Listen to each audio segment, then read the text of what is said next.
कालू कौवा तो बहुत बुरा था। वो हमेशा बुरे काम ही करता। कभी किसी पक्षी से भोजन छीन लेता और कभी किसी कमजोर को देखकर मारता। गोरी कौवी उसकी पत्नी थी और उसके बेटे का नाम जग्गू कौवा था।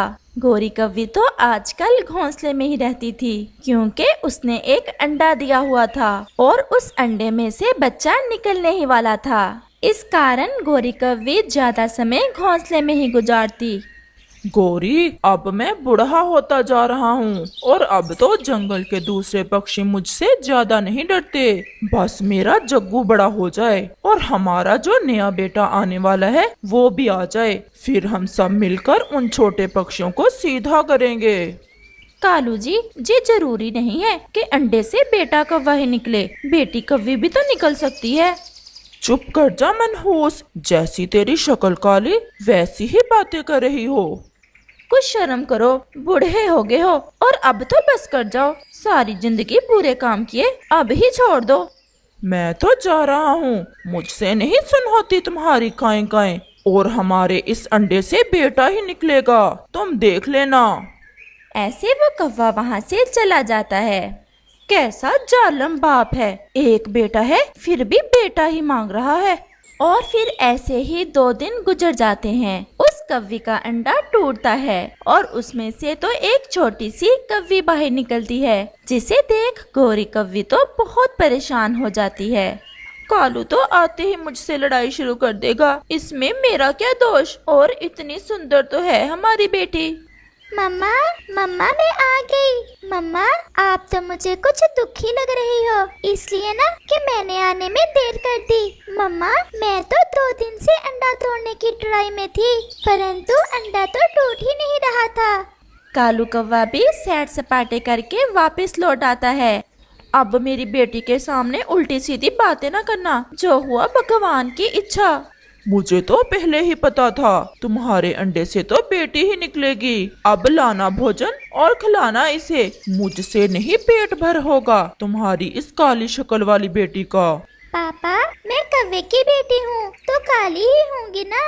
मैं कौन सा कबूतर की बेटी हूँ जो लाल और चिट्टी होंगी। सुंदरी, चुप कर जा मेरी बच्ची, चुप कर जा।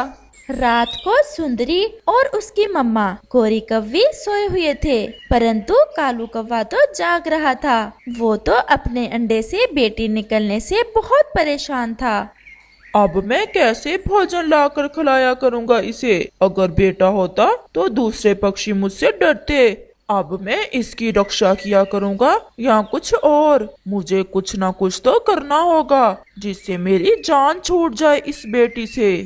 वो तो ऐसे सोच रहा था। वो तो किसी भी तरह अपनी बेटी को अपने घोंसले में देखना नहीं चाहता था। मैं कल इसे पहाड़ों पर ले जाऊंगा और फिर इसे किसी चील के हवाले कर दूंगा। ऐसा सोचते हुए कालू कौवा सो जाता है। अगले रोज कालू कौवा अपनी पत्नी से कहता है, बहुत दिनों से तुम घोंसले में ही हो, मैं सुंदरी को ले जाता हूँ अपने साथ, और तुम जाओ और नदी से नहा आओ। कैसी गंदी बदबू आ रही है तुम में से।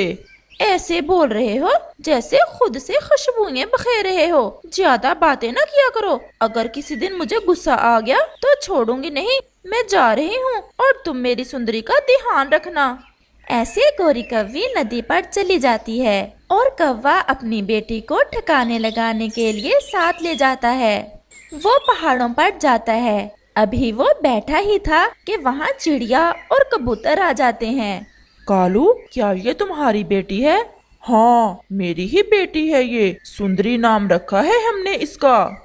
बहुत सुंदर है और नाम भी बहुत अच्छा है। अब इसका अच्छे से ध्यान रखना, बेटियां जब बड़ी हो जाएं तो बेटों से ज्यादा प्यार देती हैं। ऐसे चिड़िया और कबूतर चले जाते हैं। क्या करूं? अगर इसे मार दिया तो सब पूछेंगे, मैं क्या बताऊंगा सबको? सबको पता चल जाएगा कि मैंने ही अपनी बेटी को मारा है।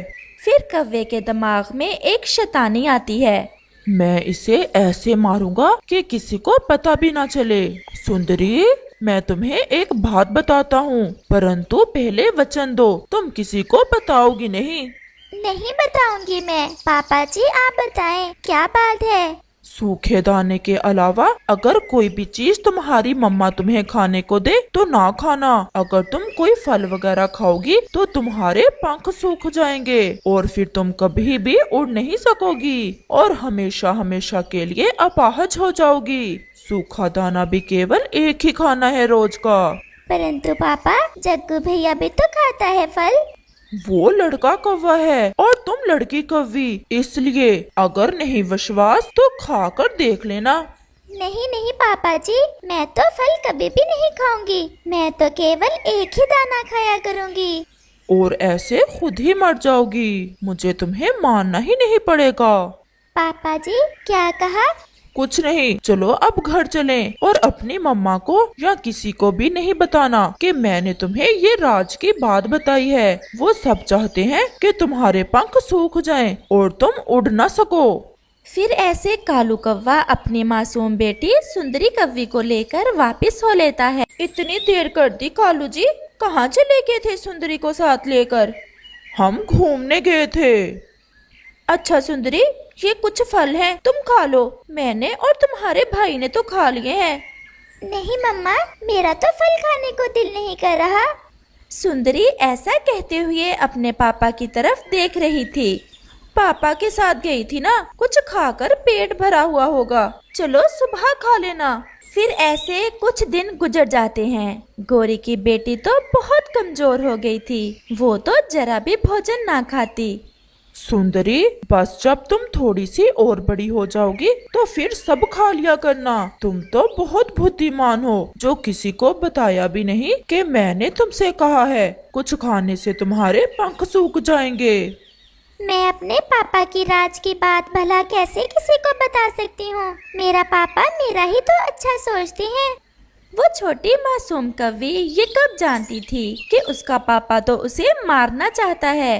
गोरी कौवी और उसका बेटा जग्गू भी कहीं से भोजन लेकर आ जाते हैं। कालू जी, हमारी सुंदरी तो दिन ब दिन बहुत ज्यादा कमजोर हो रही है। मैं इसे वैद्य जी के पास ले जाती हूँ और तुम घर में जग्गू का ध्यान रखना। वैद्य जी के पास लेकर जाने की जरूरत नहीं है, सुंदरी खुद ही ठीक हो जाएगी। अच्छा भला तो खाती है। सुंदरी, कल पापा से लेकर आम खा लिए थे ना? सुंदरी झूठ बोलती है। हाँ हाँ मम्मा, मैंने तो आम खा लिए थे और मुझे वैद्य जी के पास भी ना लेकर जाएं। तुम चलो मेरे साथ, ऐसे तो तुम मर जाओगी, कैसे कमजोर हो रही हो। फिर गोरी कौवी सुंदरी को साथ ले ही जाती है। वो सीधी बुलबुल के पास जाती है। बुलबुल दीदी, मेरी बेटी दिन ब दिन कमजोर होती जा रही है, इसे कोई ऐसी दवा दें जिससे ये ठीक हो जाए।